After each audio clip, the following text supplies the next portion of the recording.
I have to first turn it around. Okay, so it's not in my face. Maybe I should share this first. I don't know how to do this. Hi guys. I haven't periscoped in a while and I kind of forget how to do this, but I wanted to just discuss a little bit about today's motion. Um, I will tell you this. I know Colin has blogged about it, and he is the legal expert on the issues. And we are trying to coordinate so that we can do kind of a short, undisclosed addendum type of thing so we can discuss it fully. I know people have a lot of questions about the ruling today. So first of all, our reaction, when I say our, I just mean those of us, close to Adnan. To be very honest, we all knew it was a long shot to begin with, and nobody is particularly shocked. Justin called me last night to let me know that that the motion had been denied. We were disappointed, but we were not shocked. It's really tough. It is very, very hard to get bail in a situation when somebody is facing murder one charges. Even if you accept the argument that he is no longer convicted and he is innocent until, proven guilty, which, people are debating whether or not that's his current status. But even if you're to make that argument, it is hard in a murder one case to get bail, even with all the factors in your favor, and all the factors really were in his favor, I would argue. It seems that there are kind of two reasons that the judge denied the motion.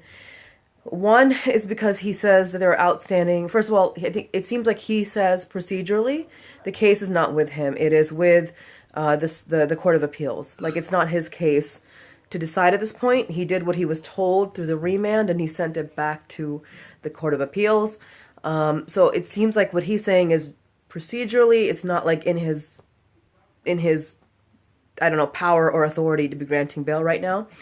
The second reason, and this is interesting, he didn't really have to go to this considering, he's already saying that it's not within his kind of jurisdiction or whatever. But he said that he although he doesn't think Adnan is dangerous to himself or to anybody else, that he could be a flight risk. I thought that was really odd.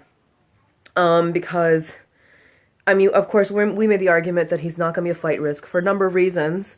Number one, if he was tried and convicted again, and he got another life sentence, well, he's already served much of what is considered a life sentence. There is pending litigation in Maryland that would reduce the life sentences of juvenile offenders, and Adnan would fall into that. And so even if he were retried, thank you to everybody who loves the color of my scarf. That's really sweet. I'm getting a lot of that. But anyway, even if he were retried, completely convicted again, he would be probably resentenced under guidelines impacting juvenile offenders, and so he wouldn't have that many more years to actually serve. Beyond that, obviously, he's incredibly recognizable. Where is he going to go? He has no travel documents. He just has no reason to flee instead of facing the charges. And so I don't agree with the judge on that point, but I am thankful that to me, I think he left the door open to revisit the bail issue if the Court of Appeals denies the state's appeal. And just to remind people what's happening in the other appeal, which is like the big issue, is that Adnan, the same judge overturned Adnan's conviction and ordered a new trial. The state appealed it, okay? So now the Court of Special Appeals, COSA, has to decide whether or not Adnan gets the new trial like Judge Welch ordered, or if they will reverse his ruling. And like that's kind of that is the big one. I mean, the bail motion was a long shot. We wanted to give it a shot. Didn't work out. If COSA rejects the state's appeal, then I think we could actually renew this motion and we could try another shot at the bail hearing. And if he doesn't get bail, he doesn't get bail. Another thing I wanted to talk about, and this is like outside the legal analysis, and we're going to get much more into that, hopefully in undisclosed. And I do encourage everybody to go read Colin's blog that he posted late this afternoon. Is this when Adnan's conviction was overturned? One of the first things that I thought of was that we should apply for bail now, and Justin as well. Now, Adnan was immediately concerned. He wasn't sure if it was a good idea to apply for bail, and we had a really robust argument about it, in which I was very frustrated. I didn't understand it. But, I don't know if Mark is on the Periscope tonight. Mark Free, who was the co-defendant for Joey Watkins from our second season case that we're currently covering.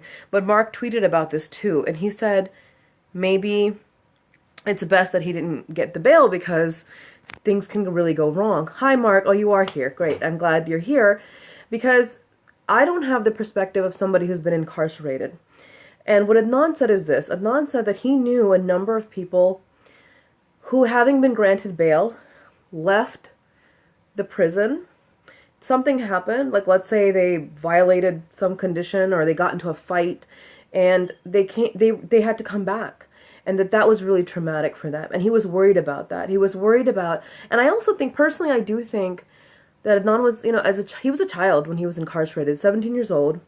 He's a grown man now. I'm sure he's institutionalized on some level. And I think he might have some fears about coming back into society and how to deal with that, but also how to deal with that not as somebody whose conviction is done and he's won an acquittal, but somebody who is just living in this limbo and might have to go back to prison. That was one thing that he explained, that a lot of things can go wrong. He was worried about the media attention, about being harassed, about being stalked, and he actually has no idea how much attention his case has gotten, but he knew it was enough. He also was a little bit worried about where he was going to live while he's waiting. Oh my. Sorry, my phone's gonna die soon. Because he has his parents' home. His mother has a home daycare center, and she had already offered. She said, "I'll close it down," but he didn't want that because his father's retired, and the only other source of actual income is his mom's daycare center, and he couldn't live there. He could not live there while she has the daycare center active, so he didn't want that to happen. I don't think he's never lived alone in his life. He certainly had expressed concern about being a burden on anybody else. And so, these were things we were all, and I just said to him, you know what, we'll cross these bridges when we get to it. We will figure it out, and he will figure it out, and he's a strong guy, and we'll give him all the support. And so we had put those decisions on hold until this happened. So I think knowing Adnan, and I haven't spoken to him, when Justin called me last night, he was laughing that, Adnan will probably hear about this from the news like he always does, because we can't pick up the phone and call him. So I don't know if he's called his family tonight. I haven't heard from him tonight, and when he does call, I know Adnan, and I'm guessing his reaction will be, maybe this was for the best. And so, I don't know, maybe it was. And Mark is on here. He had said something similar, and it seems like this is a concern for other people too. Also, I know Adnan had said, well, when we were discussing whether or not to file the bail motion, he said it's such a long shot, we're probably going to lose, and that's going to give the state a win. None of us wanted to do that, but we kind of convinced him anyway, and we gave it a shot. So that's it. Well, thank you. We've got Marty Tancliffe on here, and he went to prison at 19, and he was released when he was 37, and thank you, Marty, for all you do, and thank you to Mark also for your support too. And you know what? Adnan knows it's going to take time. It takes so long for these things to be resolved. So we're hanging in there, and what I'm gonna now ask, where's Colin's blog? Actually, the undisclosed account has tweeted it out, the link, and both on Twitter and it's on Facebook too. So that's it. maybe I'll answer a couple questions if you guys have any, but otherwise I'm probably just gonna get out of here. Let's see. What's the next step? The next step is we have to just wait for the other appeal to be decided. Inshallah. Thank you. So once the other appeal is decided, then we know. I mean, we have very high hopes of winning the appeal, and that would grant him a new trial, and then we're gonna probably sometime in 2017 deal with it. No idea when it'll be decided. No idea if COSA will, when they're gonna rule. Will he be moved to a lower security facility? So this is also interesting. We actually, after his conviction was overturned, had a discussion about asking the court to move him to a different facility, and that was also something Adnan was not comfortable with, because he now has a life there. He has a community, he has friends, he has a routine, he has a job. And he said, yeah, I'm in a maximum security facility, but I he prefers to stay there pending trial. If he doesn't get bail, then be moved to a new place where he doesn't know the people, he doesn't have a routine, and Marty is saying he's safer in a max facility, so that's another good thing too. I had a dream that Adnan was freed for 2017 Ramadan. Will it happen? Who knows? I don't know. It'd be amazing. His conviction was overturned last Ramadan, so you never know.